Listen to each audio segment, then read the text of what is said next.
Any question?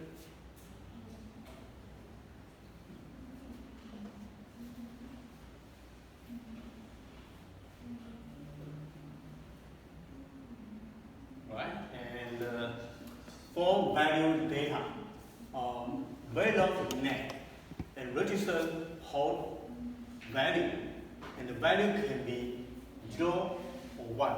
We know that already. And it could be also Z. We mentioned this before. Z is a floating state, meaning there's no value at all, no 0, no 1, no low voltage, no high voltage. It's simply no voltage. There's no signal at all. It's output of an undriven tri-state driver. So we mentioned tri-state driver, either this or this, and then switch here. The tri-state switch, when this signal is no signal, 1, then it gets through. 1, it gets through and inverted. When the control signal is 0, it simply terminate, simply turn off the output, and the output will become Z. Z means floating state, means high impedance, meaning the isolation signal. So model case where nothing is taken on one value, nothing. X is don't care or don't know, abnormal. Model when the simulator cannot decide the value. Okay. There's no enough information to determine the value. Initial state of the register. When you turn on the machine, turn on the hardware, there could be simply random data in the register. And then you can reset or preset. In that case, it could be a unknown value, which is X. When the wire is being driven to 0 and 1, both signal, for example, like this.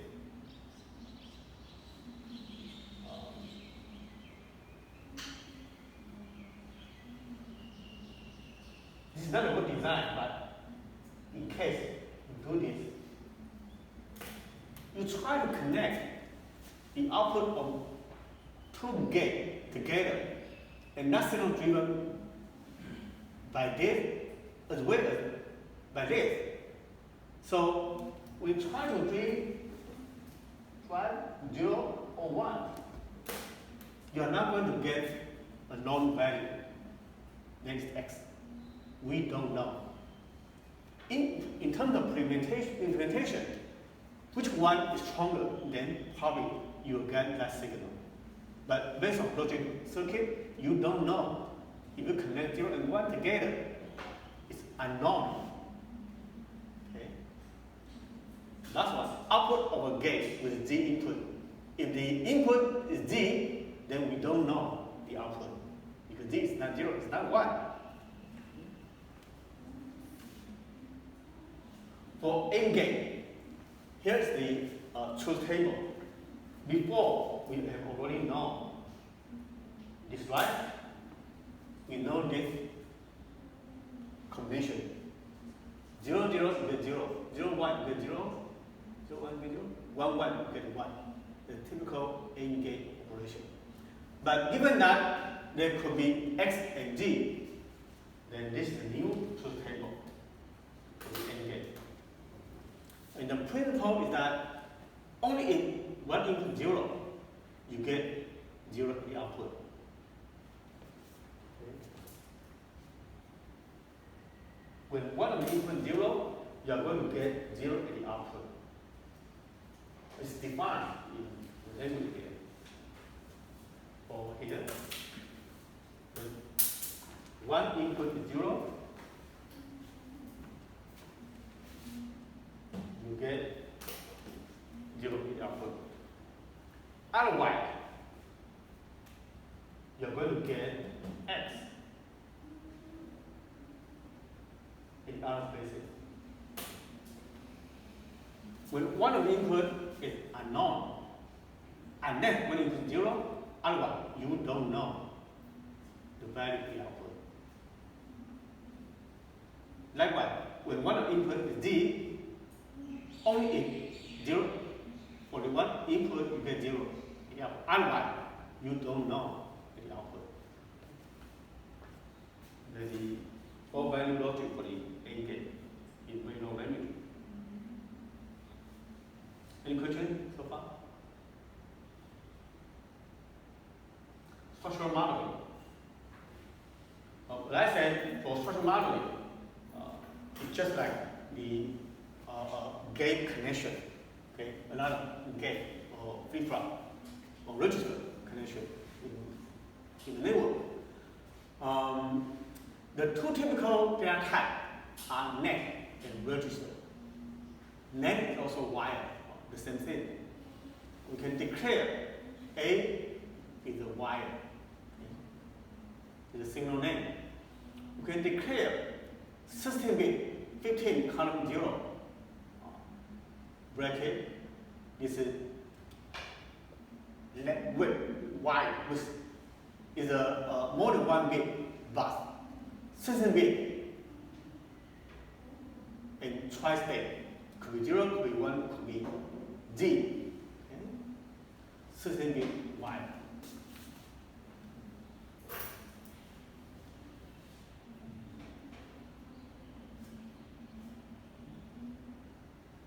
This is module. It generates the output.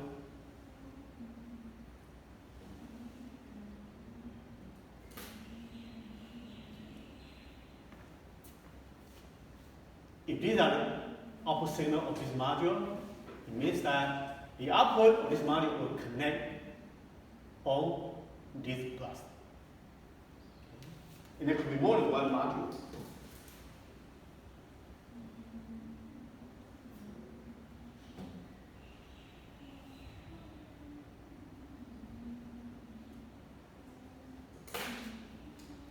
So you have to make sure that only one set of value is driven onto the bus. You cannot make both modules drive their signal onto the bus because there's going to be conflict, right? And that's why for each module, for example, the CPU or memory, it could be 0 or 1 or D. When you provide value like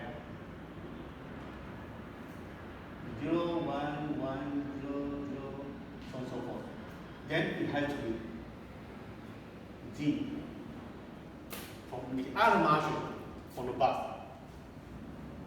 It's only allowed one module drive signal onto the bus. You cannot make more than one module driving signal onto the bus at the same time because you are going to get conflict, signal conflict. This is why we call that we have to declare tri-state. The signal has to be tri-state to make sure that only one can be on the bus.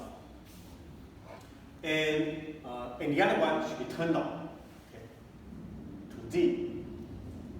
Another example, tri-state and the 5, 4, 8, B.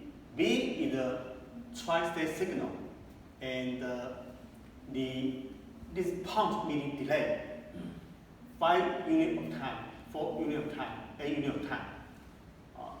5 means from low to high, drive to high, delay, drive to low, delay, and turn off, delay. Turn off meaning turn off such that it becomes D. Do you repeat it? B is a tri-state signal, and it's coming from some circuit in the output. In the delay, is a tri-state switch, actually. The 5 unit is for turn on to high. 4 is the output will become low, 0 for delay, or 4 unit of time delay. 8 is the time delay to turn on into Z in the output. It's a 6-bit register. the index can be minus 1 and 0 and 1, 2, 3, 4. So totally six wire. The 6 wire for that variable is registered. Try read is it while stop a small charge. It use the capacitor, impedance capacitor. This is a chemical register. It's not a flip-flop or that. It's just a implicit, is a parasitic capacitor that can store charge.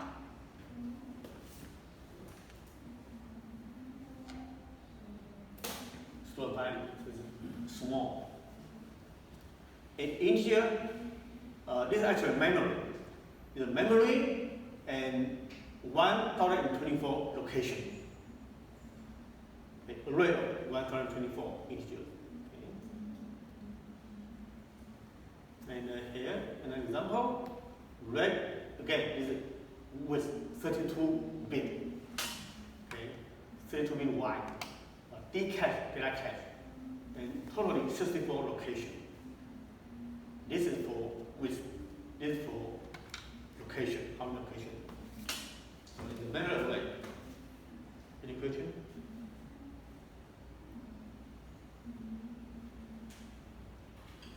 As I mentioned before, we describe for each module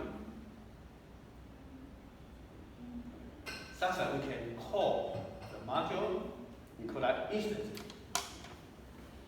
The base structure of the module name is module name, my mark. Output signal, output first, and then input later by default. And you can also declare which one is output signal, which one is input signal. Okay. And this is width, so 4 bit, this 3 bit, and module. Describe the module in here. Any question? Instantiation. After you describe the module by mark with 3 wire at the interface, then we can call that. We call my mark. Simply write the name my mark. So it's one instance.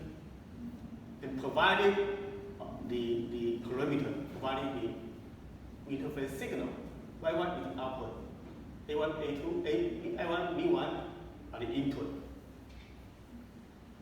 You can also call that my mark instantiation. There are 2 instances here. Without name, it's okay.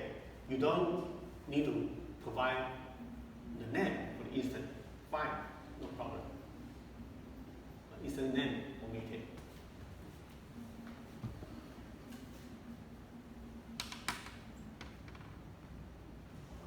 So it's just like a high-level program.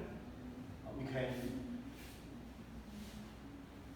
can declare a function like sum a, b, and then, for example, integer a, b, and we can do the summation like sum a plus b. The technical high-level language. And then when you call sum sy, that's for instantiation. That's for calling the function. Simply give the name, right? So likewise, in Verilog, you also describe module here, and then you can call the function, call the module later on. Any question? Gettable primitive. Let's say Verilog provide some primitive component. You can simply call them without any description. AND gate, OR gate, inclusive but but in 0. This is the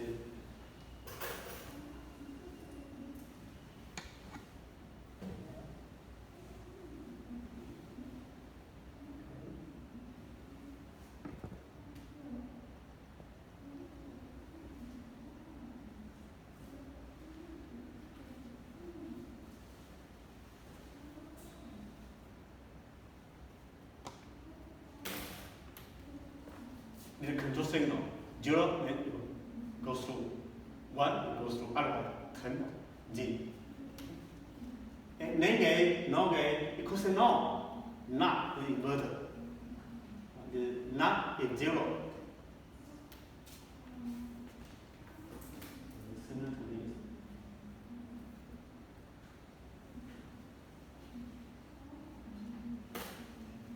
Tri-state with low enable, tri-state with high enable. These are all primitive logic gate. Actually, some library, some VLSI design compiler provide more primitive, but these are typically included in every library.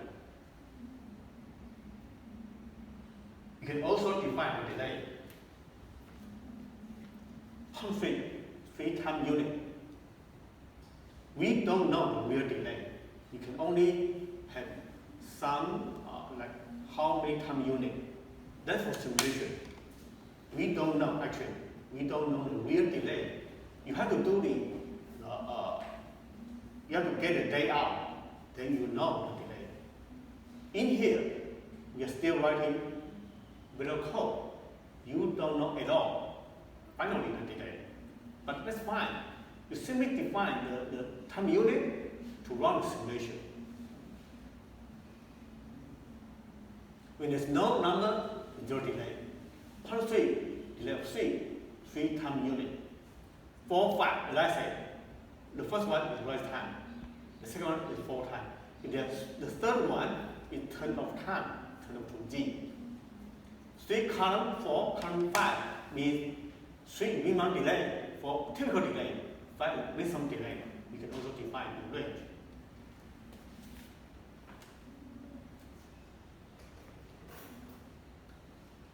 And other than the gate level primitive, we will also provide switch level primitive. But it's not useful. Okay. People typically don't do switch level simulation using VLSI. They prefer using like SPICE. They will give you more accurate simulation. You can look at the waveform. For VLSI, although you provide like NMOS transistor, PMOS transistor in your code, but people typically don't use that at all. Provide a mechanism for modeling CMOS transistor, but not useful. A more detailed modeling scheme that can catch some additional electrical problem when transistors are used in this way. Now, little U. So you don't have to really look at the detail. If you want to do the circuit simulation, try to use SPICE. Okay? They'll give you some kind of waveform like this. The waveform. Not just 0 or 1, but also the waveform. User-defined primitive, we mentioned it before, UDP. Way to define gate and sequential element using a truth table. It's very useful for simulation, much faster. Often simulate faster than using collection of primitive gate, and so forth. Most often used for specifying custom gate library. If you think that the library is not enough, you need some special component and you're going to use that a lot. You can define the user-defined primitive UDP. And that's going to be included in the library for you only. Like the Kelly primitive, this is a 3-bit adder actually.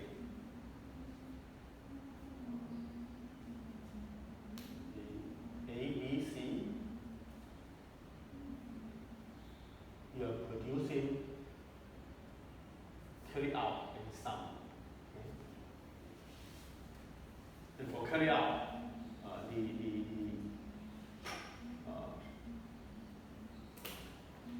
can define that with a small circuit and use a UDP. And we mentioned this before already. Use a 4 adder. Okay.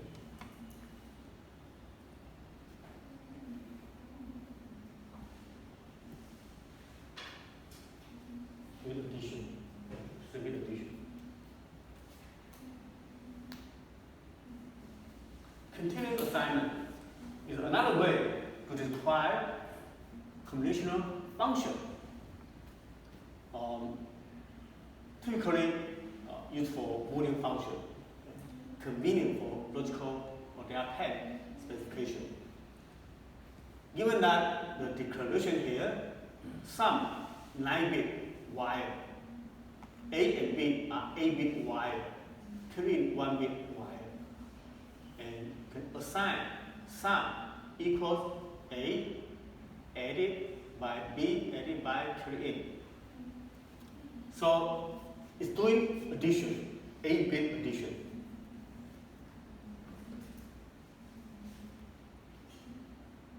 A, B, sum, and carry out.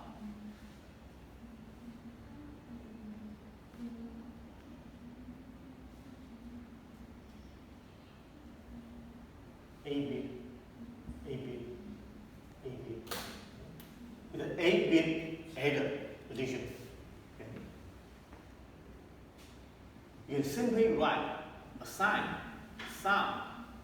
So it's very convenient. The compiler, the design compiler will actually doing the circuit generation for you for doing adder. You don't have to provide the detailed adder design. Many compilers actually already include that function for more than 1-bit addition in adder. Continuous assignment permanently set the value of sum to be A plus B plus carry A. A, B are 8-bit, carry in 1-bit. We compute it when A or B or carry changes. And that's a continuous assignment.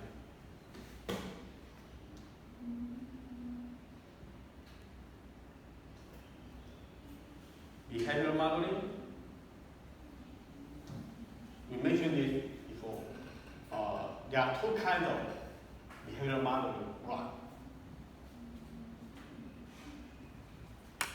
One is initial block, the other one post block. In the form, initial, and then there's one statement. If there are more than one statement, you can use begin and to enclose it. So between begin and end, there can be more than one statement, imperative statement. Likewise for all block. If there's only one statement, you don't need begin end. Simply write the statement. Fine. But what's the difference? For initial run when simulation starts. Okay. Or again, run when simulation starts. These are the same. But terminate when control reach the end for initial. You run through the statement and it's done. Only one for execution of the sequence of the statement. But for auth run, we start when control reach the end. After several statements in sequence reach the end, you have to go back to the beginning and to run again, auth going through the statement in sequence. For initial block, good for providing statement. So writing test bed, try to use initial, only one. But for real design, for your design model, use auth block. It's good for modeling or specifying hardware design. So let me repeat it. For your design, use auth block. And it can be more than one block. For test bench writing, for simulation, use initial block to generate the signal as the input to your your design model.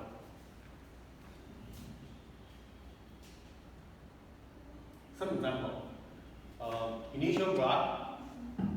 Initial, let's say begin A, because there are more than one statement.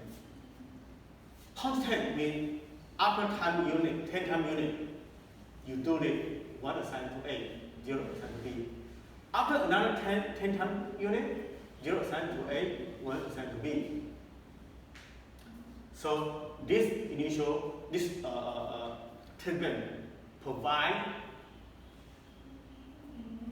two wire, two signal.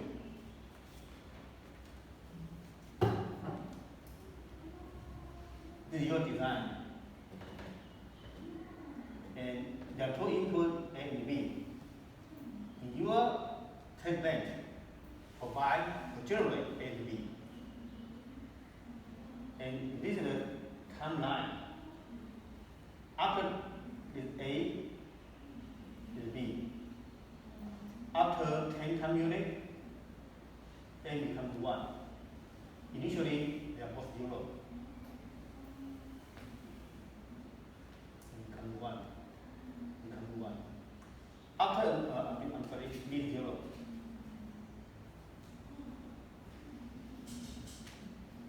After another 10 time unit, A becomes 0. B becomes 1.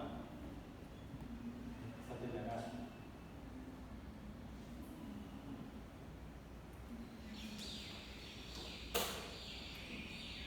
So this way, you can provide many input patterns for your design model.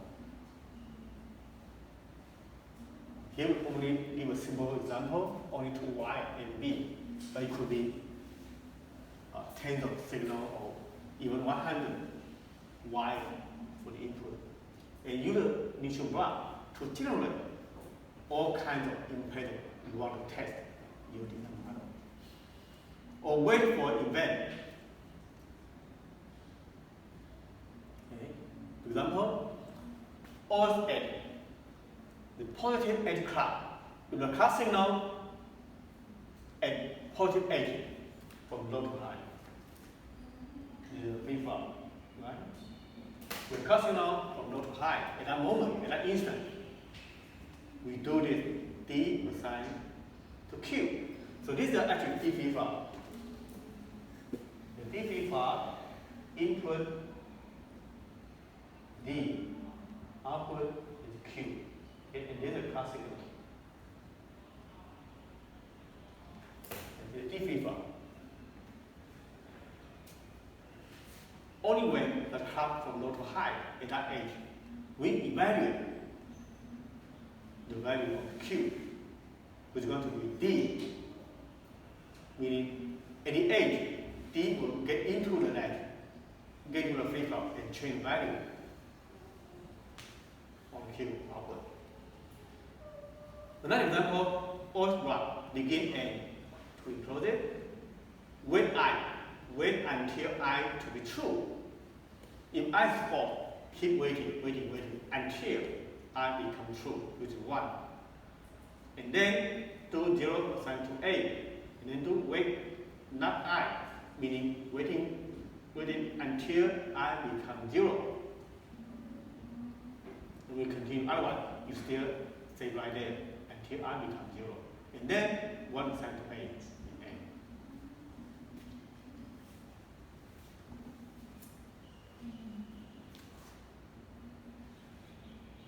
So here's the difference between initial and OS graph. For initial, we only go through just one. After that, it's done.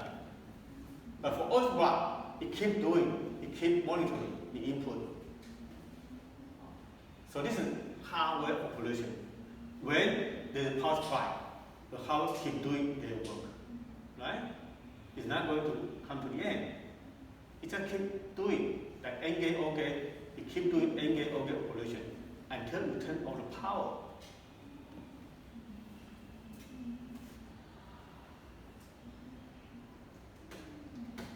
There's a procedural assignment. Inside the initial OS block. For example, plus B plus clean. Okay, the edited line. Just like C language. Right hand side here. Right hand side evaluated and assigned to left hand side. After you do the simulation, you will assign the value to the left hand side. Before next statement execute. So after you're done, then next statement is done, next statement, and so on and so forth. Right hand side may contain while in red. So two possible sources for data. Okay? Including some addition, subtraction, and or. Left hand side must be red. So this is the key statement here.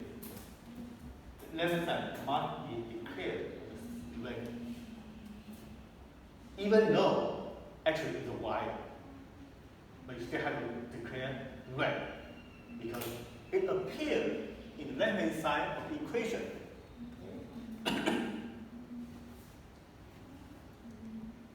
Cumulative or continuous assignment may set while value.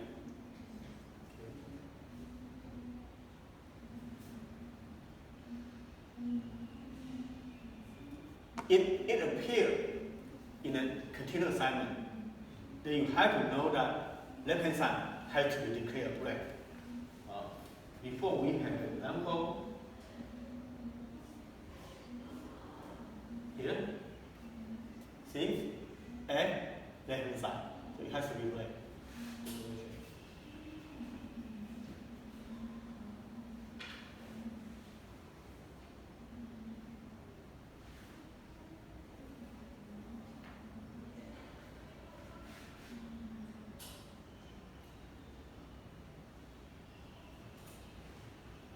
Some more imperative statement.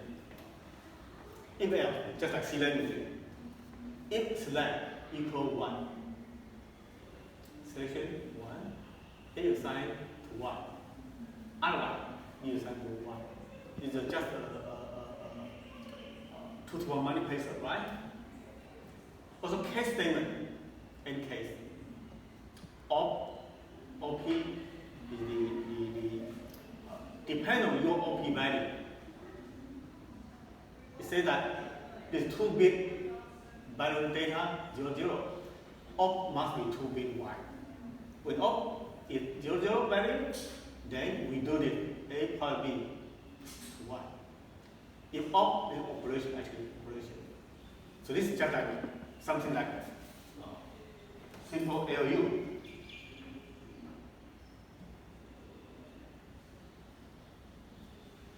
Simple LU. Okay.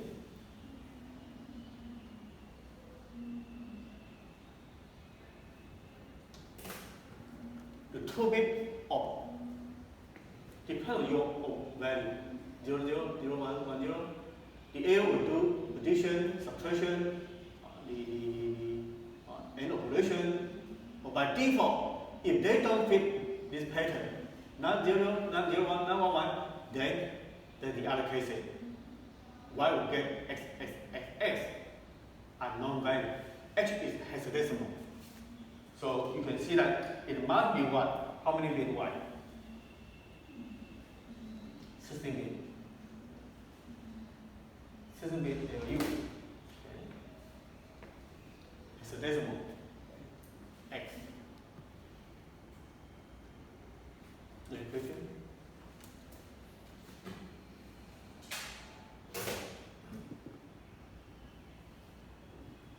For loop.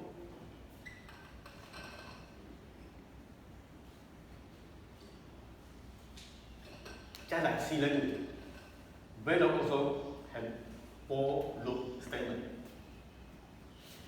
And increasing sequence of value on the output. So it's very useful for test-based writing. Okay, I and output are 4-bit red. Not necessarily register or flip-flop, but it appears at the left-hand side of the equation. For loop, I initial value 0, I less than or equal to 15, I plus 1, increment by 1. So it's going to execute it for 16 iterations. Output I assigned to output. That's 4 bit. It's going to be 0, 0, 0, 0. Okay. At 4 bit. And simply assign to output. After 10 time unit, then we do again with r equating to 1. So you're getting 0, 0, 0, 1. After 10 time unit, you get it 0, 0, 1, 0. After 10 time unit, so until 1, 1, 1. So this model will generate 16 patterns with 4 bits. Okay.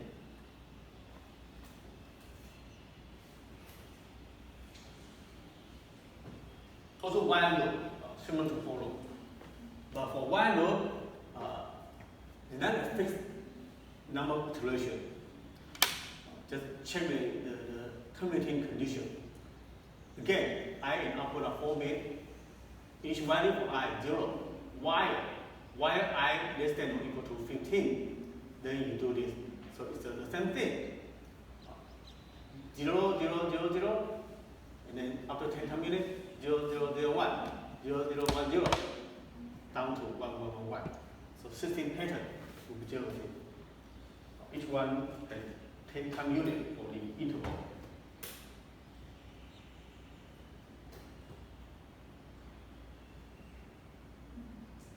How about flip-flop?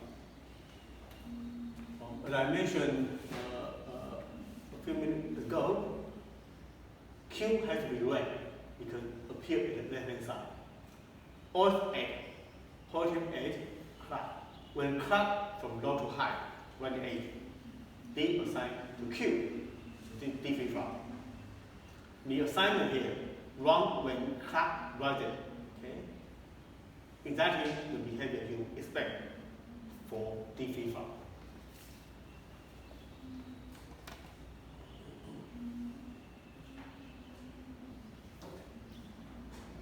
Okay, the difference between blocking and non-blocking statement. We know two types of procedural assignment. Actually, there's a fundamental problem here. In a synchronous system, all flip-flop sample simultaneously. When you design a synchronous system, there can be more than one flip-flop. Each flip-flop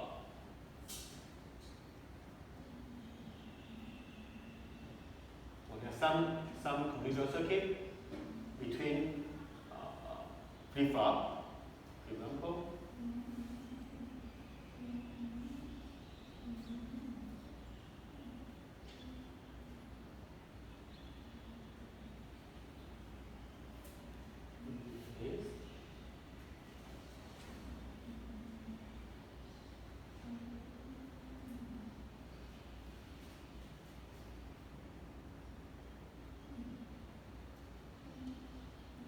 Anyway,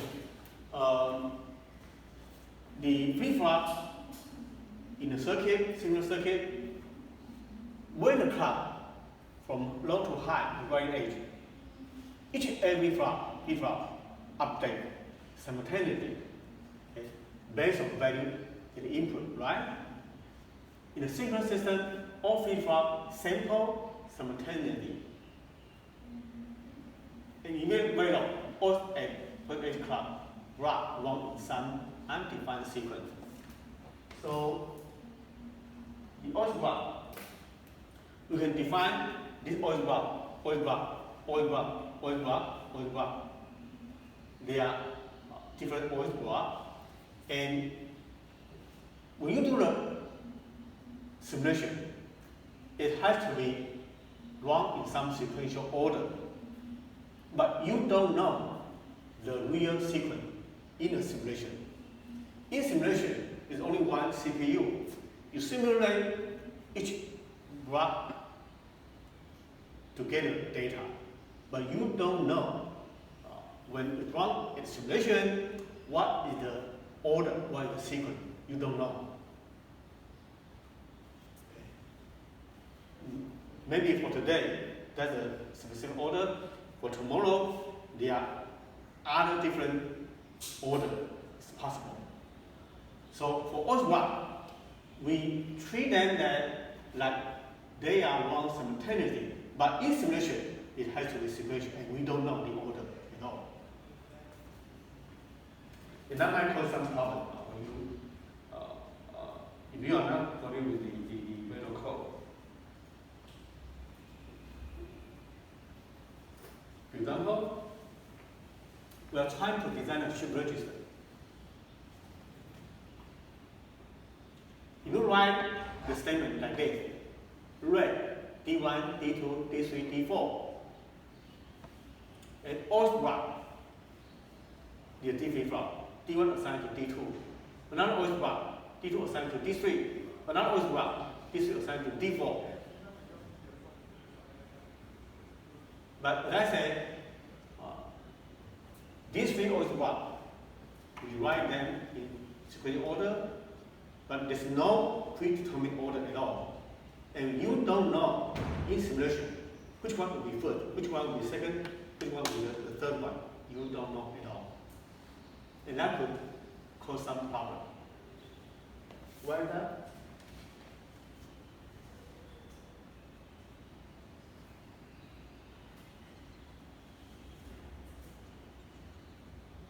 For the first statement, input is D1. The output is D2. And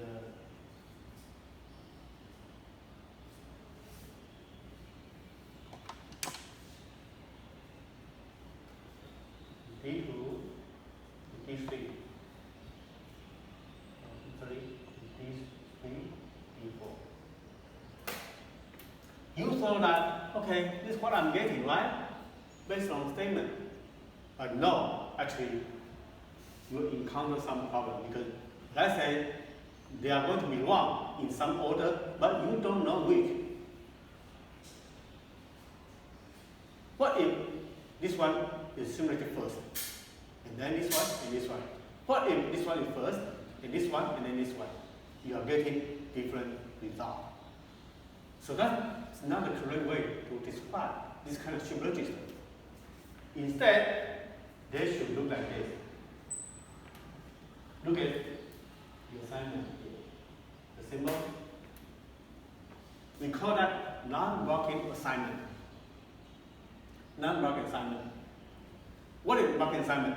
Blocking assignment is you're doing it in sequence, sequential order. That's blocking assignment.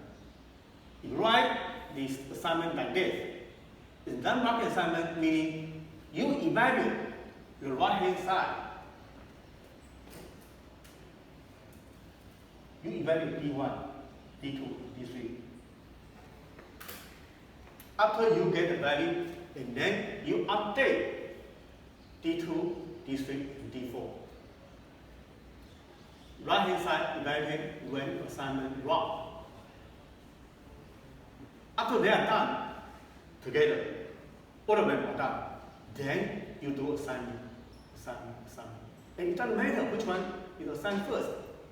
You're getting the same result. Left-hand side updated only after all events for the current instance have run.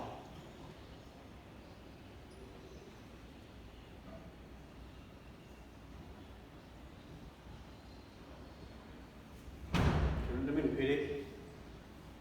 For one assignment,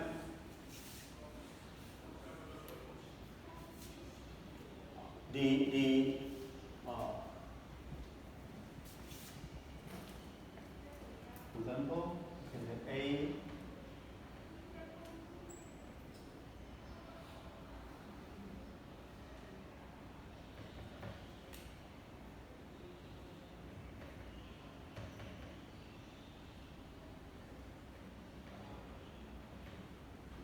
something like that. The statement will be executed or simulated in sequential order. You do this, after that, you do this, after that, you do this. So you are getting some specific order for A, C, and D. That's blocking assignment. If for non-blocking assignment,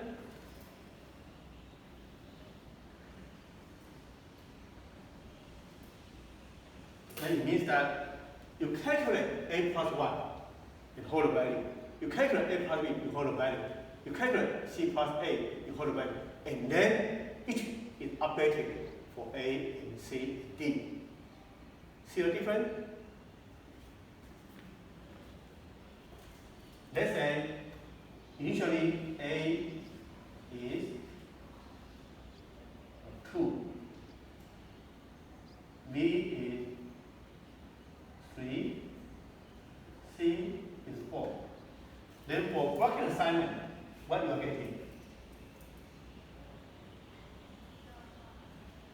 What's the value for A and C and D? Its initial value is 2, 3, 4. A plus 1. So A becomes 3, right?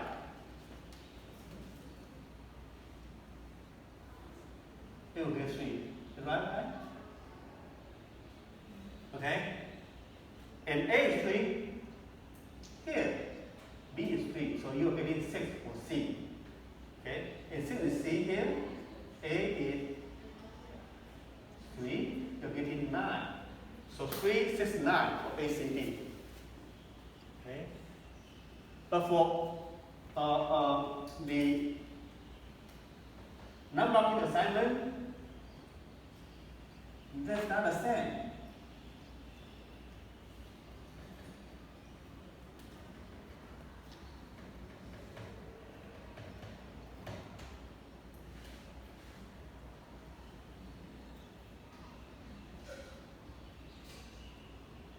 What are you getting here?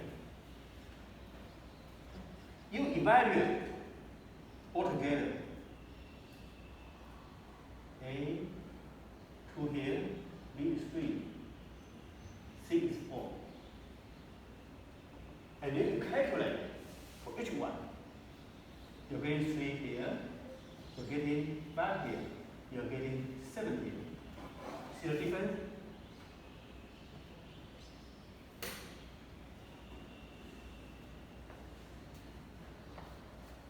You see the difference? Working assignment actually in sequential order, okay?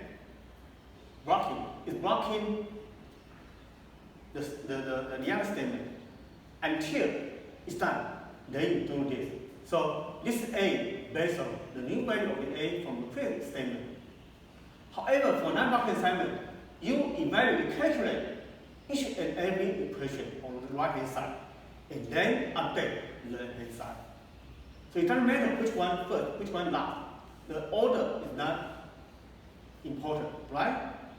And you are getting different value for A and C and D. This is for non-blocking assignment. This statement is not blocking the other two for evaluation. These three can be evaluated at the same time or in some order. Fine, you're getting the same result. And then you update the left-hand side. It doesn't matter which one is updated because they are getting the same value on the left-hand side. It's different from this.